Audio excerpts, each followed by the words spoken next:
All artist foundation ही जी संस्था आहे सर्वप्रथम म्हणजे कलाकारांसाठी स्थापन केलेली संस्था आहे आणि स्पेशली कोविड जेव्हापासून आला जगभरात तेव्हापासून जे कलाकार जे फक्त स्टेजवर काम करतात, म्युझिशियन्स असो, सिंगर्स असो किंवा साऊंड सिस्टमवाले, त्यांची फार परिस्थिती वाईट होती. तेव्हापासून ही संकल्पना आम्ही आपापल्या परीने करत होतो. पण पुण्याचे काही कलाकार आपल्याकडे आलेत आणि त्यांनी सांगितलं की आपण 60च्या अबाव म्हणजे सिनियर कलाकारांसाठी मदतीसाठी ज्यांचं काम हल्ली कमी झालं आहे किंवा ज्यांना आर्थिक मदत हवी आहे, मेडिकल हेल्प पाहिजे घरं घेण्यासाठी, तेव्हा जेव्हा जे कोणी आले ते सगळे ऑफकोर्स पुण्यातले म्हटल्यावर पुण्यातल्या प्रत्येक आर्टिस्टशी माझा एकदम घराचा संबंध आहे. आणि त्यांनी जेव्हा विचारलं, ही कल्पना मला सांगितली, तेव्हा मी म्हटलं आपल्या लोकांसाठीच कार्यक्रम करायचा, तुम्ही पुण्याहून यायची गरज पण नव्हती, फोनवर हे केलं असतं. आणि त्यांनी मला जेव्हा सांगितलं की मी काय काय करतो आणि मी त्यांच्यासमोरच मोबाईलवर डेट पाहिली, डेट फ्री होती आणि ताबडतोब हो म्हटलं. आणि मला वाटतं आजचा दिवस म्हणजे हा कार्यक्रम झाला आणि सर्व जास्त म्हणजे ज्यांनी स्पॉन्सरशिप दिली आणि ज्यांनी आर्थिक मदत केली आणि प्लस जे श्रोते आहेत त्यांनी नॉर्मली आमच्यावर असं असतं की कार्यक्रम असला की आमच्याकडे 50 फोन येतात की आम्हाला पासेस हवेत, पण ह्या वेळेला असं काही झालं नाही. जनतेने आम्हाला खूप मदत केली आणि मला वाटतं 45 वर्ष मला या क्षेत्रात झाली, तर आपल्यातर्फे एक म्हणतात ना, आपल्याच कम्युनिटीतल्या आपल्याच सगळ्या बांधवांना एक म्हणजे खारीचा वाटा ह्या निमित्ताने मला मिळाला आहे.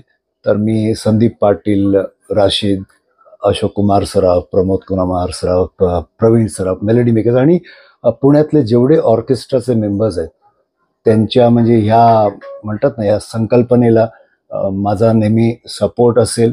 आणि फार चांगली कल्पना आहे. आपणच आपल्या लोकांना जी मदत करायची ही म्हण आहे, त्यामध्ये आज मला खूप आनंद होतोय की मी छोटंसं काही काम आपल्या लोकांसाठी करू शकतो. मी माझ्या मुंबईमध्ये मी कार्यक्रम सुरू केल्यानंतर पहिला जो मुंबईच्या बाहेर कार्यक्रम केला होता तो पुण्यात होता, बालगंधर्वमध्ये. आणि इथूनच माझ्या म्हणजे सांगीतिक म्हणजे प्रवासाची सुरुवात झाली.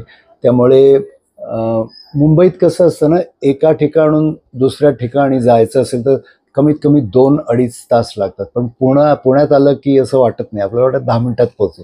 आणि मुंबईत खूप शो होतात पण वेगवेगळ्या ठिकाणी होतात. पण पुण्यात एखादा शो असला की सर्व पुणेकरांना तो माहिती असतो, सर्व कलाकारांना माहिती असतो. आणि सासूरवाडी आहे म्हणून नाही, पण मुंबईनंतर जेव्हा जेव्हा मला 3-4 दिवस वेळ मिळतो मी पळत पुण्याला येतो आणि राहतो.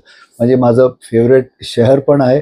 आणि म्हणजे इकडचे जे श्रोते आहेत ते संगीत म्युझिक जाणतात आणि चांगल्या कलाकाराला ते प्रोत्साहन नेहमी देतात.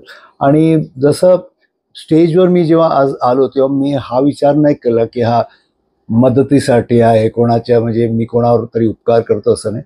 मी नेहमीप्रमाणे स्टेजवर गेलो की म्हणतात ना, मी किती आजारी असलो, म्हणजे सर्व कलाकारांबरोबर असं होतं की आजारी असलो स्टेजवर गेल्यानंतर काहीतरी असं म्हणतात संचारतं माझ्यामध्ये किंवा देवीचा आशीर्वाद असतो. आणि आजही तो मी अनुभव घेतला. आणि आजचं जे ऑडियन्स होतं त्याने खूप मला म्हणजे प्रेम दिलं. म्हणजे जे का आमच्यासाठी असं टाळ्या शिट्या ऑर्केस्ट्रातल्या टिपिकल कला ते मला मिळालं. आयडियाच फार चांगली आहे. आणि ज्यांनी ही संस्था स्थापन केली आणि आम्ही आलो ठीक आहे 2-3 तास गायलो, त्याच्यात एवढं काय म्हणजे आमचं रोजचं काम आहे. पण ज्यांनी संस्था स्थापन केली ह्या कार्यक्रमासाठी आमच्यापेक्षा तुम्ही म्हणजे जास्त मेहनत घेतली, त्यांचं खूप म्हणजे कौतुक करावं तेवढं कमी आहे. तुमच्या माध्यमातून मी सुधीर सरांचे ऑल आर्टिस्ट फाउंडेशनच्या वतीने, तमाम पुणेकरांच्या वतीने, सर्व कलाकारांच्या वतीने मनापासून आभार मानतो की ही इतकी दिग्गज मोठी व्यक्ती आहे आणि त्यांचा आजचा हा कार्यक्रम म्हणजे ऑल आर्टिस्ट फाउंडेशनच्या इतिहासाचं सुवर्णपान त्यांनी लिहिलेलं आहे. आणि त्यांच्या ऋणातून ऑल आर्टिस्ट फाउंडेशन कधीच मुक्त होऊ शकत नाही. आणि इतकं आदर्श उदाहरण त्यांच्या परफॉर्मन्स मधून आम्ही त्यांना लहानपणापासून पाहत पुढे आलोय. आणि आजचा शो ऑल आर्टिस्ट फाउंडेशनला कायमस्वरूपी उर्मी देत राहील, ऊर्जा देत राहील. मी अध्यक्ष या नात्याने माझ्या सर्व संचालकांचे, ज्यांनी फॉलो घेतला, संदीपजी पाटील असतील, ज्यांची पुतळ्याची संकल्पना बबलूजी खेडकर असतील, गणेश गायकवाड असतील, सोमनाथ पाटके असतील, मनोज माजिरे असतील, या अश्विनी कृपे असतील, मनोज मोरे असतील, या सर्व अभयजी गोखले असतील, संदीप पाटील, सगळ्यांचे म्हणजे सगळ्यांचं योगदान अत्यंत मोलाचं आहे. या संचालकांशिवाय यशस्वी होऊ शकलं नसतं. त्यांनी कष्ट घेतले, वाजवलं सुद्धा, परफॉर्मन्स सुद्धा केला आणि सगळं सांभाळलं. तर एक खऱ्या अर्थानं आज आमच्या डोळ्यांचं पारणं फेडलेलं आहे आणि एक मोठा आशीर्वाद सुजयजींचा आम्हाला या रूपाने मिळालेला आहे. मी संस्थेच्या वतीनं पुणेकरांचे आभार मानतो. सुजयजींना दीर्घायुष्य लाभो, उत्तम आरोग्य लाभो ही सर्व त्यांनी प्रार्थना करतो आणि थांबतो. धन्यवाद.